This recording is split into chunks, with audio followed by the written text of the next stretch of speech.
Namaskar, welcome back to Bite Size Bhagavad Gita. Today is Tuesday, toward the end of March, marching into April soon. Chapter 6, Dhyana Yoga, is the yoga of meditative absorption, as it were, whereby Krishna has already described Karma Yoga in its lowest levels, Karma Yoga in the level of giving of one's fruits of action to the Supreme, aided by transcendental knowledge. Now we come to chapter 6, which is a method of meditation, whereby Arjuna is having doubts and Krishna sort of helps orient his mind towards himself so that it can begin to get a higher taste, as it were. Now that ultimate reality that Arjuna is bleeding into is very much what I'm aspiring to do here today. I mean, this is the fruit of my work, and this is the life that I live is based on the Bhagavad Gita, and so everything I'm giving is pretty much coming from my heart, and I do it because I love it, and hopefully you get a gist of that as well. This is one of my favorite chapters in the Gita. Chapter 6. Why? Because it's so juicy and it's so poetic. Some of the greatest lines in the Gita are here. In fact, the conversation between Arjuna and Krishna is ever so sweet. Toward the end, it's like they're almost dancing in the middle of a battlefield on the great war, the great field of Kurukshetra. However, I think it's in chapter Sutra 26 when it seems to me, just upon reading it this morning, Arjuna finally clicks and he understands that the battlefield is in the mind. He says, how can we subdue this enemy? Text 33, Oh Mahadusana, the process of yoga that you have described to me, it seems very difficult to practice because the mind is so unsteady. How is it possible to treat a friend and an enemy equally? Such behavior seems artificial. And Krishna joyfully replies to him. Now, what the reply is, or the best way to recapitulate this, the mental orientation that takes place is Krishna is further pushing Arjuna to see beyond the field of opposites, okay? I don't want to get too stuck on this, but think of a chessboard as a poetic type metaphor. So what Krishna is really helping Arjuna to do is to see beyond these binary fissions, as it were, because we are binary creatures. It's very easy to judge and to categorize. It's just what the mind does, and force of habit of categorizing the natural world and qualifying things according to taste. That's just something that we can do, and somehow as an evolutionary bend it seemed to have energy poured into this rational quality of the mind, and therefore Krishna has known that this would happen. He knows the quality of mind ever so well that he's had to sort of push us all back onto place, into the neutral perspective, a space of observing these tendencies of mind without giving strength to the resolution or the fruit of that kind of stuff.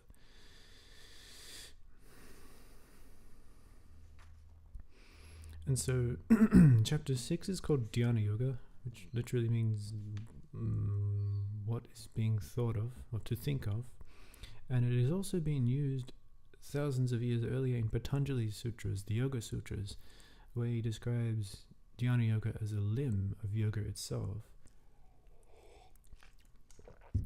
So you've got it's very similar to be running these two things together, the Bhagavad Gita and the Light of the Soul, as the Theosophists have translated the Patanjali Sutras.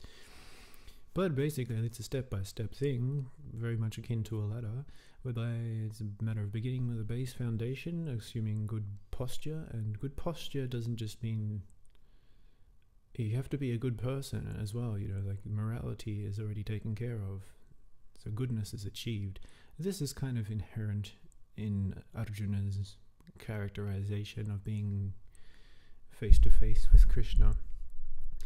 in the sense that, he's royalty and he's Krishna's cousin, and the fight has already taken place, meaning that, those who have helped him to establish a level of morality are kind of already there on the field, and so he's able now to go inside and find purpose and clarity and Krishna, eventually the supreme truth. So Dhyana yoga is what comes after withdrawing from the senses, and the withdrawing from the senses as a kind of discipline itself. You do this in karma yoga, right? You can't go to work with your mind all over the place or you get fired, to put it in a nutshell. Bhagavad Gita in a bite size, that's what I do. So Dhyana yoga is kind of the stage now where, after the senses have been sort of curbed, now the ultimate sense is looked at, which is a sense that we don't usually pay much attention to in the Western canon, since Descartes and Kant and all those people said that mind doesn't exist. But it does. It's another sense, okay? The intelligence is a sense. Krishna will talk about this in chapter 8. So let's get the ball rolling, shall we? Hopefully that's a good enough introduction. Yes, yoga is like a ladder, and one should strive to deliver himself with the purified mind to purify the heart. Because here we are finding ourselves in this terrible place of almost akin to a void, and Krishna basically says it's the mind that's doing all this, right? It just comes with his flute and he's like, it's the mind that's doing this, because the mind can be your best friend or your worst enemy. So Krishna then begins to rub Arjuna in different ways. He says, but someone who's really on the path doesn't even perceive hotness or coldness. Someone who's in a detached yogic frame of mind doesn't even care about stress, honor, sadness, shame, pride, victory, defeat, reputation. Okay, it starts to get a little tricky here. He's fully fixed in yoga, meaning that, he wants to tell Arjuna, even when you open your eyes and look outside, the golden statues, the stones, the dusty roads, all the same. People who you see walking down the street, the well-wisher, the envious person, the happy person, the pious person, the dog, the elephant, the cow, all the same. And so we don't know what Arjuna is saying now at this moment, but listen up, because Krishna is pushing Arjuna to a solitary place. He's actually going right down to the core of it. Chapter 6 is beautiful. It's my favorite chapter, when he talks about getting a deer skin, to sit down and meditate, grab your kusha grass, find a good place, a sacred place, and meditate there.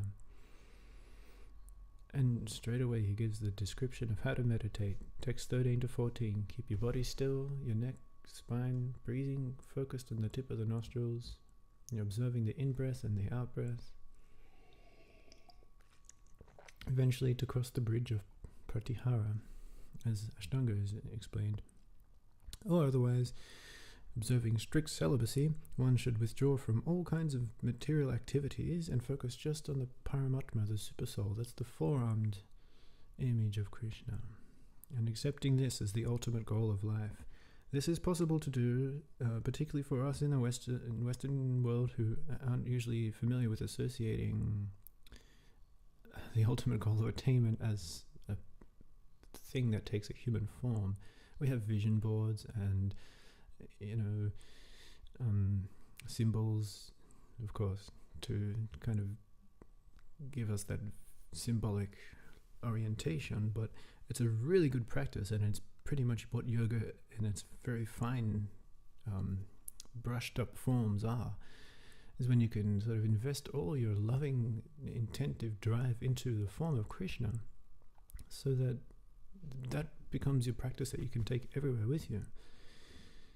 Okay, and that's tricky to do. It's tricky particularly in the beginning stages when one is withdrawn from the material world. Then withdrawing from the mental objects as well to give a projection energy is a weird thing, particularly from those who come from the point of view of meditation as being a matter of being purely empty. Yes and no. If you can imagine Krishna as the goal of yoga, and that these kind of efforts that we're giving are carried over from life to life, then it begins to make a bit of sense, okay? It's a matter of faith, really. Again, Arjuna, don't eat too much, don't sleep too much, don't eat too little, don't sleep too little.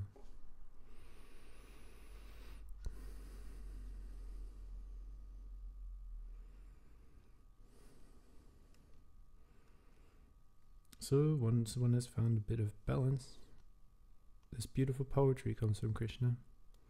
As a lamp in a windless place does not waver, the yogi whose mind is controlled remains steady, similar to this.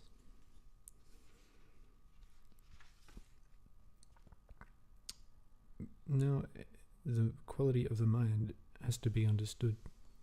It takes lifetimes upon lifetimes to understand the quality of the mind. So those external practices are good. The internal practices is a matter of giving up the fruit of attainment to Krishna once again. The fruit of attainment being the siddhi, peace, contentment, joy in turbulent times. All these things can be further mastered when the conditions that are necessary for their occurrence are seen as coincidental with the fruit itself. Then all of that is given across as another kind of binding form, okay? Because I guess it's carried over again from the Light of the Soul, Patanjali, who talks about the sutras thousands of years earlier before Krishna came along.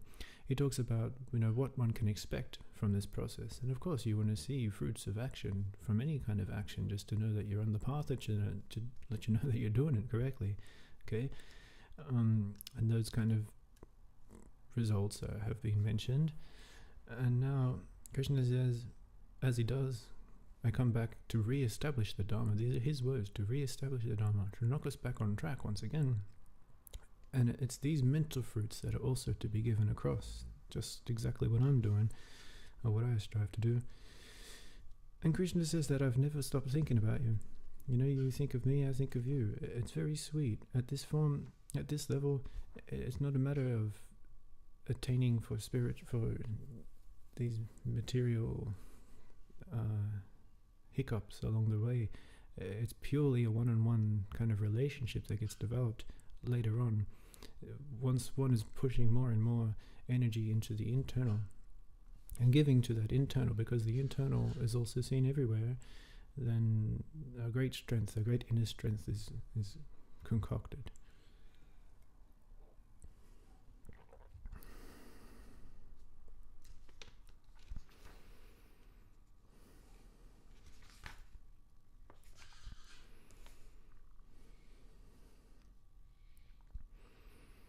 So let me just go over what I have so far, that I'm not getting caught up in the whole thing, because it's very dense. Chapter 6 is a good chapter, Krishna begins to describe the battlefield again as the binary forms of opposites in the mode of breathing meditation that we can get caught up into, breath control, sensory withdrawal, mental control. In a way, that is describing the mental path, the middle path, because that path is very much a matter of not pushing too much emphasis on the mind, because the mind has to breathe, But it's more difficult than to tame a wild elephant or to harness a raging wind. So the emphasis is upon renouncing the fruit of work, okay? Renouncing the fruit of attainment. And Krishna just reminds us again, chapter 6:35, these sutras are just about, reinforcing the faith that, don't worry, what has happened is good. Practice detachment, endeavor to control the restless mind. Equal vision when you're outside of your sadhana will help this when you're turning off the lights and you're meditating at night. Okay.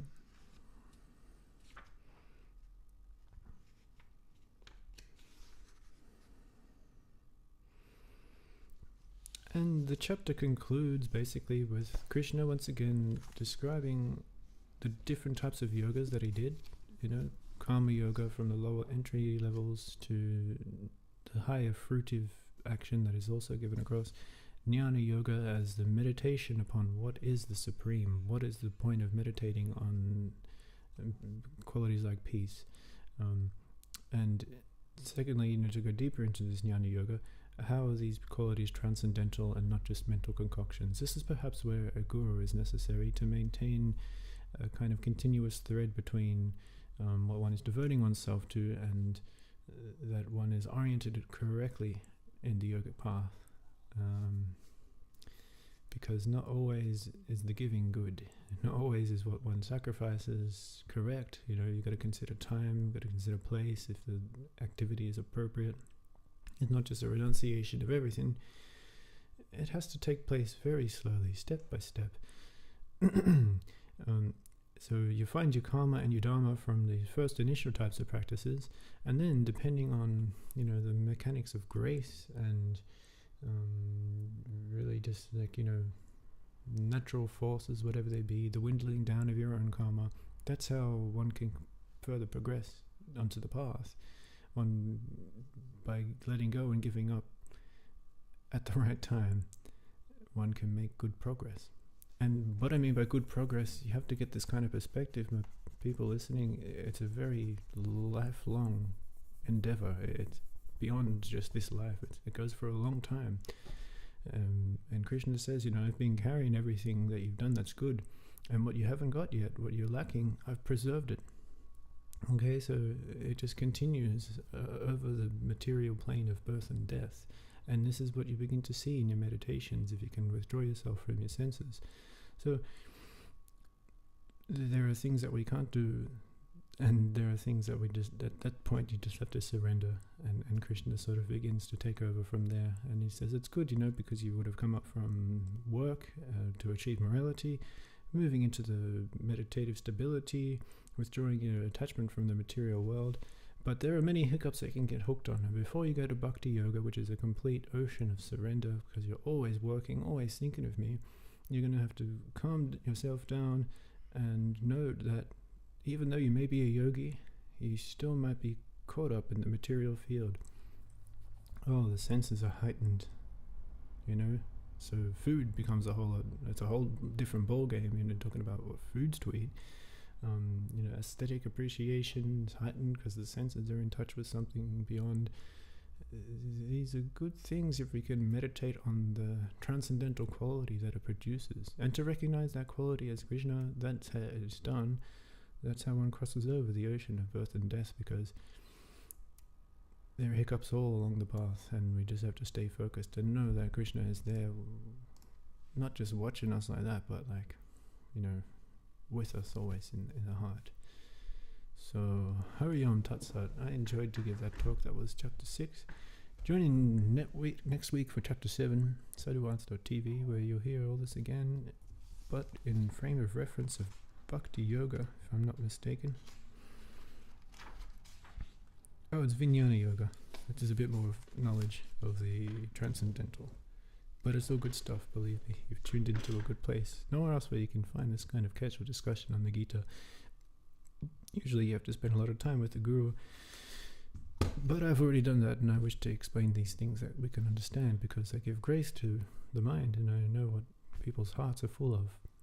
And it has to be brought back into the here and now, because these are eternal truths, despite all the mumbo jumbo you may see in the world of yoga advertising and misdirected movements and whatnot. So here we are. Om Tat Sat. Hare Krishna.